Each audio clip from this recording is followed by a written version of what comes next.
Good morning, students. In the last class, we had started the revision of Supreme Court. Today, I will revise all the topics, and I am expecting that you will come prepared. Although I had given it earlier also, but since I had not recapitulated, so here I am recapitulating the chapter, and I am expecting that you will come prepared in the next class. ठीक है, and along with that you can learn high court also, although I will take the original and appellate jurisdiction of high court also, but I am expecting that you started learning that, क्योंकि most of the things are similar in the high court and the supreme court. ठीक है बेटा. So पहले we will discuss this 4 question that we have discussed on that day. ठीक है. पहला question है, what do you mean by the single integrated judiciary system? Single integrated judiciary system का UC मैंने आपको बताया था. सिंगल इंटीग्रेटेड जुडिशरी सिस्टम का पहला पॉइंट आ जाएगा, all the courts, this mark this as the first point, all the courts interpret and enforce the state laws as well as the laws made by the union parliament. ये आपका first point है. Then the subordinate court, district court and high court, they are all under the control of the supreme court. तीसरा हो जाएगा, the law declared by the supreme court shall be binding on all the courts within the territory of India. देखो this line, the all the courts, ये this will become your first point. ठीक है. उसके बाद second point आपका जाएगा, they are under the control of supreme court. और तीसरा आ जाएगा, the law declare by the supreme Court is binding on all the court within the territory of India.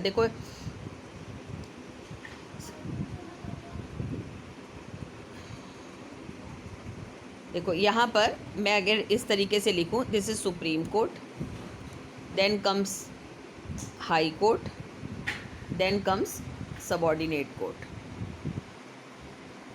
अब यहाँ से क्या होता है बेटा, ये लिंक्ड हैं. Supreme Court, high court and subordinate court, they are linked together. ये एक दूसरे से लिंक्ड है. ठीक है बेटे. तो ये इस लिंक्ड हैं, इसका क्या मतलब हुआ कि सबॉर्डिनेट कोर्ट से if you are not satisfied you can move to the high court, high court से if you are not satisfied you can move to the supreme court. तो इसीलिए सिंगल इंटीग्रेटेड जुडिशरी सिस्टम में बोला गया कि the law pass by the supreme court is binding on all the courts within the territory of India. दूसरा, the orders, देखो ये है ना, all the courts within the territory of India are under the control of supreme Court, are under the control of supreme court.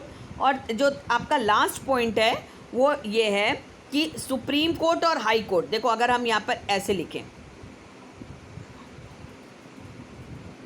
Supreme court और high court, they both have the power.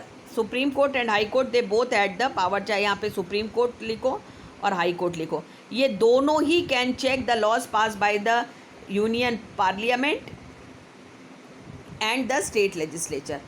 ठीक है, कि whether or not they are working according to the provision of the constitution. They both are competent. ठीक है बेटे.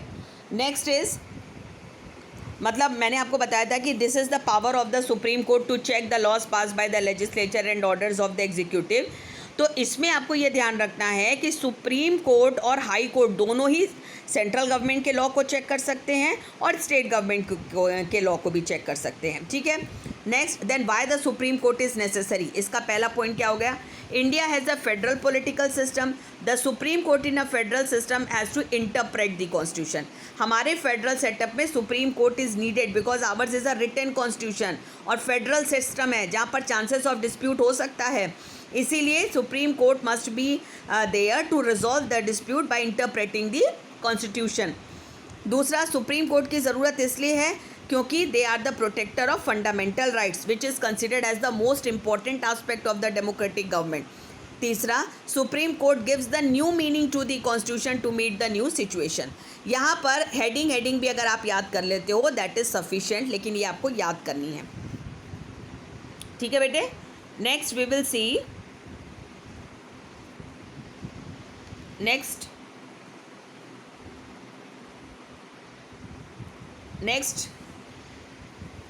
मैं दिखाती हूँ आपको कि नेक्स्ट क्वेश्चन हमारा क्या है.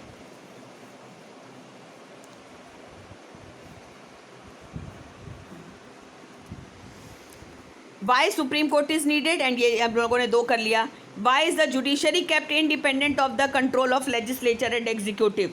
तो इस हमारी जुडिशरी को इंडिपेंडेंट रखने की ज़रूरत क्यों है?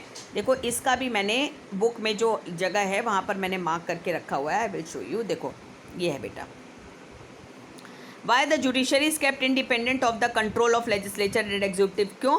क्योंकि the judiciary has to give, देखो यहाँ पर, the supreme court and the high Court administer justice not only between state and state but not only between citizen and citizen but between state and citizen as well. दूसरा, the independent judiciary is the first condition of liberty. independent judiciary liberty की पहली condition है. तीसरा, the supreme court is the protector of the most important aspect of the democracy, that is people's right. तो ये बेटा आपको याद करना पड़ेगा, ध्यान से इसको याद कर लेना, ठीक है.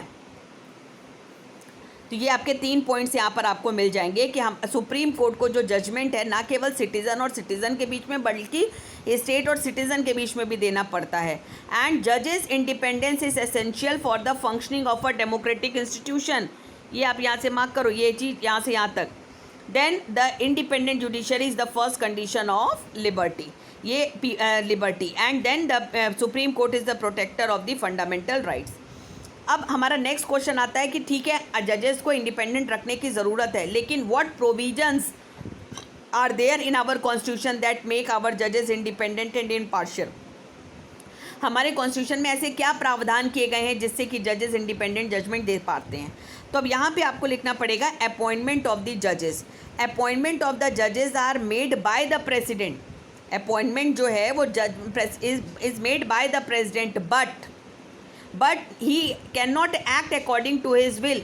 ही has to consult chief justice of India. Chief justice of India consult 4 senior most जजेस ऑफ सुप्रीम कोर्ट एंड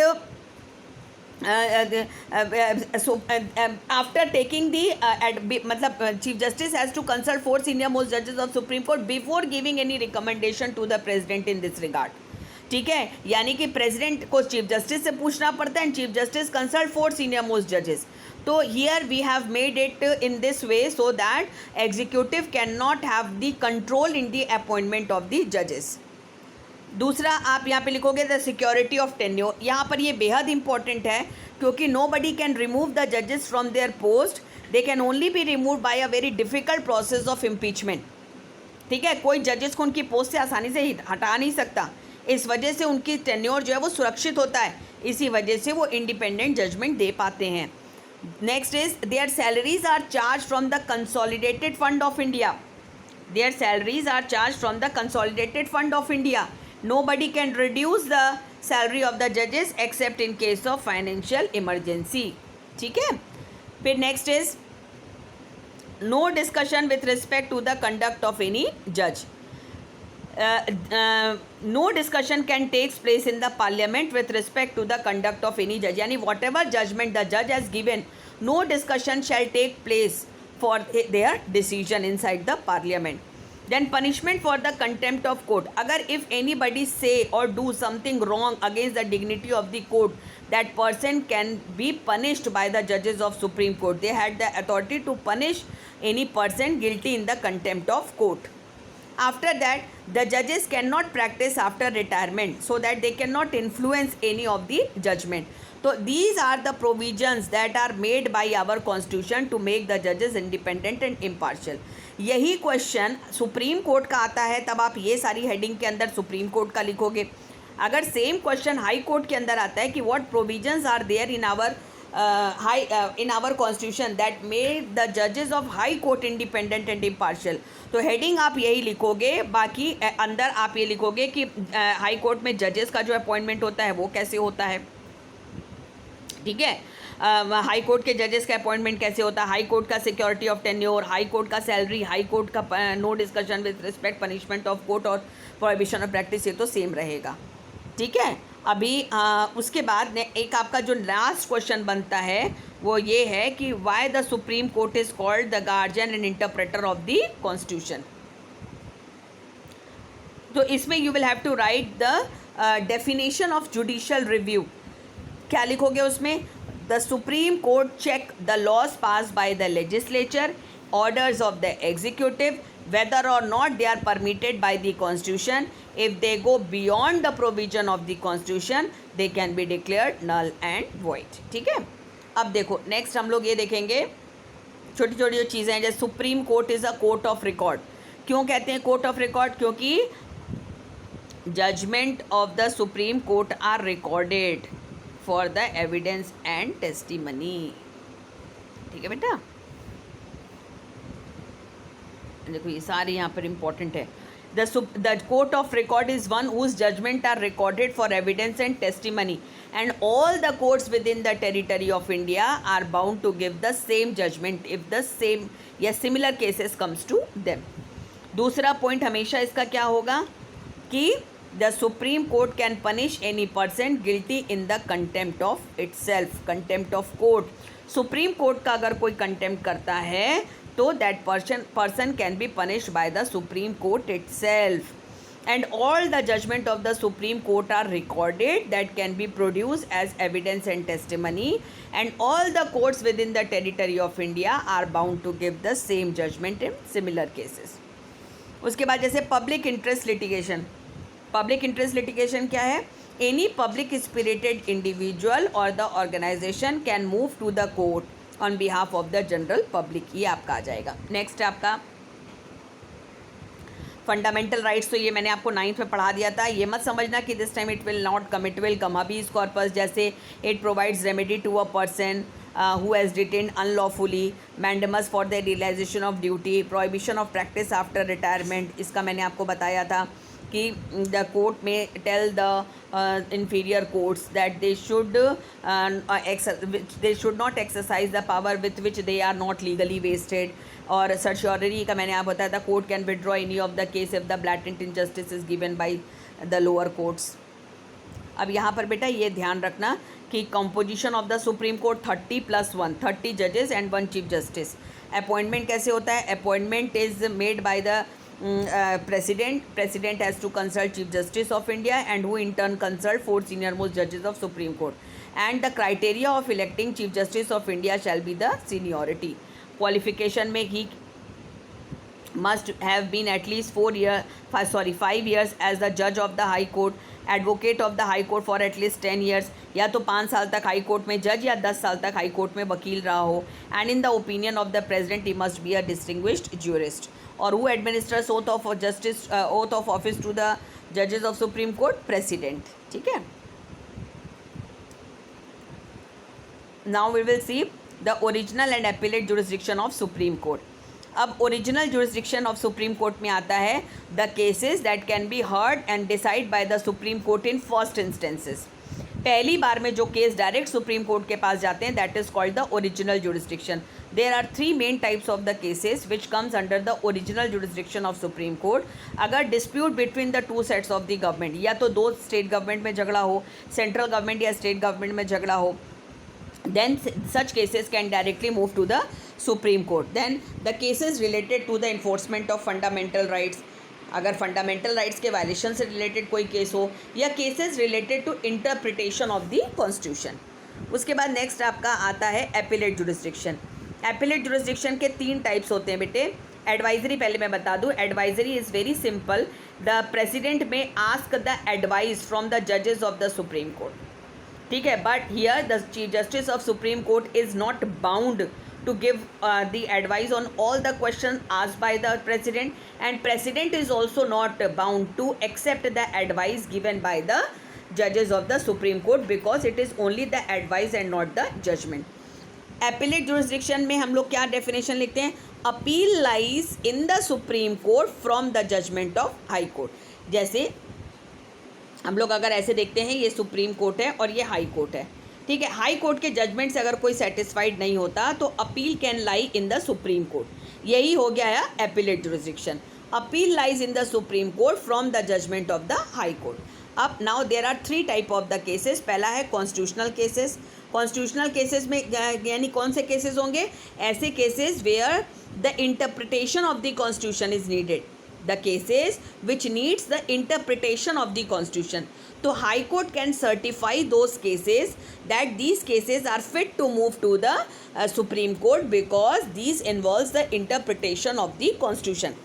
हालांकि constitution has given right to the high Court also for the interpretation of the constitution, but regarding this the supreme Court has last words to say, यानी Supreme Court is the final interpreter of the constitution. ठीक है, तो ये आपके constitutional cases में आ जाएंगे. अगर high court certify करता है this case needs to be solved by the Supreme Court because here the case involves the interpretation of the Constitution.